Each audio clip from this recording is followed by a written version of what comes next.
こんにちは。はじめまして。プションです。今日は私の大学、オンラインユニバーシティオブエンジニアリング and テクノロジーを紹介します。略して、クエット。大学はバングラデシュのクルナにあります。クルナ市内から大学まで30分かかります。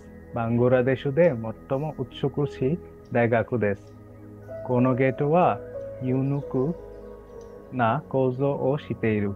これはクウェートのホリウッドと呼ばれている。クウェートウッドのまっすぐ行ってショヒッドミナーがあります。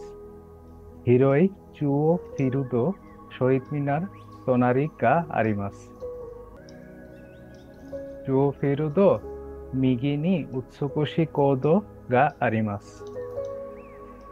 左に食堂があります。食堂食べ物が美味しいです。解放戦争を描いた大きな像がある。